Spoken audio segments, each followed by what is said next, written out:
Hello అందరికీ. ఇవాళ మా లంచ్ ట్యూస్డే లంచ్ అనమాట. రొయ్యలు డ్రై రొయ్యలు ఇంకా ఉల్లిగడ్డ వేసి మెంతకూర వేసి చేసినాను అనమాట కర్రీ. చాలా టేస్టీగా అయ్యిందండి. ఇదండి చూసారా, చాలా అంటే చాలా టేస్టీగా అయింది కర్రీ. మీరు కూడా నా ఫుల్ వీడియో చూసేయండి. చూసుకుంటా మీరు తప్పకుండా లైక్, షేర్ ఇంకా సబ్స్క్రైబ్ కూడా చేసుకోండి. ఓకేనండి. ఇప్పుడు వీడియో స్టార్ట్ చేసేసామా మీకోసం.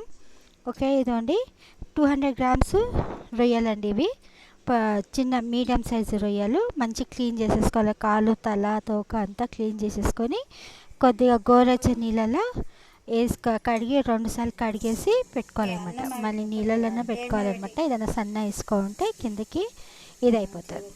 ఒక ప్యాన్ పెట్టేసుకొని తగినంత ఆయిల్ వేసేసుకొని కొద్దిగా జీలకర్ర వేసుకోవాలన్నమాట. దాంట్లో జీలకర్ర ఫ్రై అవుతుంటే ఎల్లిపాయలు అండి, ఇదండి ఇట్లా కొంచెం క్రష్ చేసుకొని వేసుకోవాలి ఎల్లిపాయలు. చూసారా, ఎల్లిపాయలు వేయగానే రొయ్యలు కూడా వేసేసుకోవాలన్నమాట. ఆ రొయ్యల్లో ఇంకా జీలకర్రలో మంచిగా రొయ్యలు ఎల్లిపాయలు మంచిగా ఫ్రై చేయాలన్నమాట ఆయిల్లో. చూసారా, మంచి ఫ్రై అయిపోతున్నది. ఇప్పుడు కొద్దిగా పసుపు, ఉప్పు తగినంత ఉప్పు వేసేసుకోవాలి. దీంట్లో ఏమి ఎక్కువ మసాలాలు పట్టవండి, తొందరగా కూడా అయిపోతుంది. ఓకేనండి.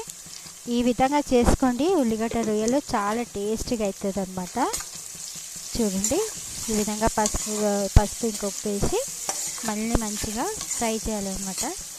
రొయ్యలు కూడా మంచిగా ఫ్రై కావాలన్నమాట. మంచి లైట్ బ్రౌన్, మంచి క్రిస్పీగా అయినాకనే అప్పుడు ఉల్లిగడ్డలు వేయాలన్నమాట అండి. ఓకేనండి. మంచిగా చూసారా, అంతా కరెక్ట్గా ఈక్వల్గా ఫ్రై అయినాయి అన్నమాట రొయ్యలు. లేకుంటే వదిలిపెట్టేస్తే జల్దిన కొన్నిసార్లు ఏమవుతాయంటే మాడిపోతాయి కూడా రొయ్యలు. మీడియం ఫ్లేమ్లో పెట్టుకొని మంచిగా ఫ్రై చేసుకోవాలా.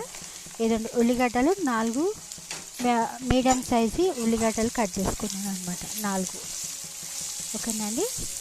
ఏదండి మంచిగా కలిపేసుకోవాలి. ఉల్లిగడ్డల రొయ్యలు మంచిగా కలిపేసుకోవాలండి.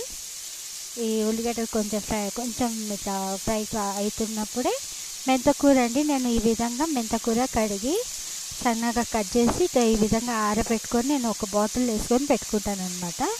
చూసారా, మెంతకూర కూడా వేసేసుకున్నాను. నేను పెద్ద మెంతం ఈ విధంగా చేసుకొని పెట్టుకుంటాను అనమాట ఎమర్జెన్సీకి. కానీ ఫ్లేవర్ మాత్రం చాలా బాగుంటుంది. నేను ఎప్పుడు అటెండ్ చేస్తాను. మీకు కూడా ఒక్కసారి చూపిస్తాను. ఏం లేదండి, సింపుల్గా మెంతకూర వచ్చినాక మంచిగా ఒక ఆకు లేత కాడ అంతా ఒలుసుకొని సన్నగా కడిగినాక అంతా ఆరినాక ఒలుసుకొని సన్నగా కట్ చేసుకొని ఫ్యాన్ కిందనండి రూమ్ టెంపరేచర్ మీద అది మంచిగా ఎండబెట్టాలన్నమాట. ఓకేనండి. అట్లా 2-3 డేస్ పడుతుందండి మంచి క్రిస్పీగా కానీకి. ఓకేనండి. అప్పుడు బాటిల్ వేసుకొని మంచి బాటిల్ వేసుకొని పెట్టేసుకోవాలన్నమాట. ఇప్పుడు నేను ఏం వేసిన అంటే ధనియాల పొడి, కారము, కొద్దిగా జీలకర్ర పొడి, కొంచెము గరం మసాలా, అంతే అండి. ఏదండి ఉల్లిగడ్డలలో మంచిగా ఫ్రై చేశాను. చూసారా, మసాలా అంతా మంచిగా ఫ్రై చేసినాక ఇప్పుడు చిన్న కోప ఉంది కదా, ఇప్పుడు బౌల్ చిన్న నేను మసాలా వేసిన కోప ఉన్నది కదా, స్వీట్ బౌల్ అనేది దానిలో వాటర్ వేసుకోవాలండి. అంటే కొంచెం మంచిగా ఉల్లిగడ్డ ఇంకా రొయ్యలు అది మంచిగా ఇది అయిపోవాలన్నమాట. మసాలాల్లో మంచిగా ఉడుకుతుంటే ఇదండి ఈ విధంగా దగ్గర అవుతుంటే అది చూసిరా, అంతే అండి. అన్నీ వాటర్ వేసుకోవాలి, ఎక్కువ వేసుకోవద్దు. అంతే నేను వాటర్ వేసేసుకొని మూత పెట్టుకొని ఒక 2 నిమిషాలు పెట్టుకుంటే అంతే అండి.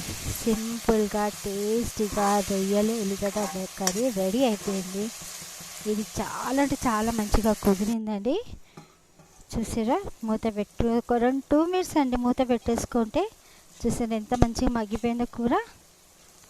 ఎంత చూస్తుంటేనే టెంప్టింగ్ ఉంది కదండి. మీరు కూడా తప్పకుండా ట్రై చేయండి.